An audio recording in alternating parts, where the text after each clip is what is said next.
most of the girls have played for me for 4 years now, so it just shows that we're doing something right to keep them playing and keep them doing something that they want to be doing and learning. So, what role do you think that sort of plays in the wider community here then? How good do you think it is for the community to have that?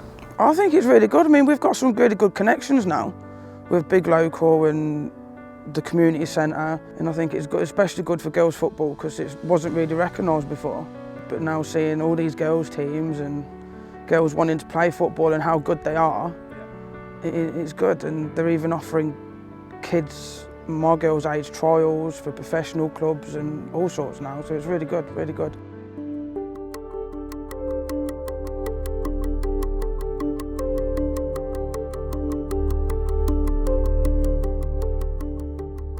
It's a health and safety risk, so everything gets cancelled. And they moved off the area, and then I had a knock on the door to say that, put my knife and fork down, and got in my car and drove around and blocked the gates. And I think there was 1 or 2 caravans already on, but then there was a queue trying to get on, but they couldn't get on because I'd already put my car there. And then I just said to them that you ain't getting off the field and you're not getting on the field. I didn't even think about, well, I thought about the community, but it was more the kids, because the new team had only just started playing on here.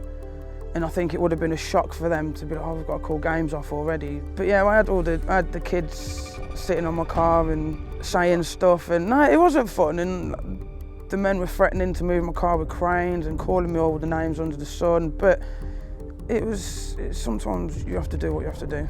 And on that note as well, we know that you had a really sort of harrowing incident with a road traffic accident. Yeah. Came across. What happened there? I was on a delivery along Atherstone on the A5, and seen all these cars pulled over and a bike in the road. So I've got out, I've got my first aid bag out, because I have all my football stuff in the back. Got my first aid bag out thinking, no, it's just going to be a scratch or something. So I go up, and there's a man in the hedge, and there's another lady saying that we need to give him CPR.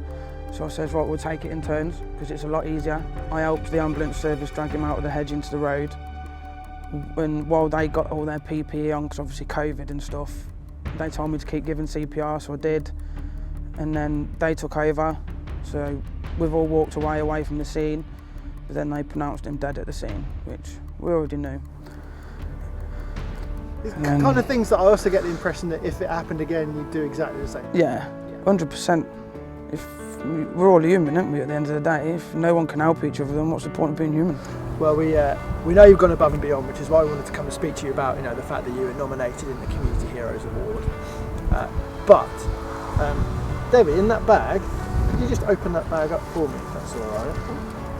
I just need to down my pocket inside, because we've got a certificate that said, officially recognises that you've been nominated, and we wanted you to recognise that and know that. So at the top of the certificate, there's also this, which is actually the trophy to say that you haven't just been nominated, but you're our winner. Going the extra mile is the award, and we wanted you to have this. So well done. You should be really proud, because we really, think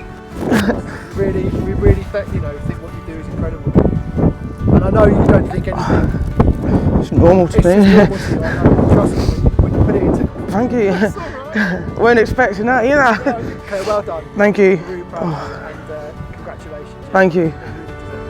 Thank you so much. Thank you. I wouldn't say that means that.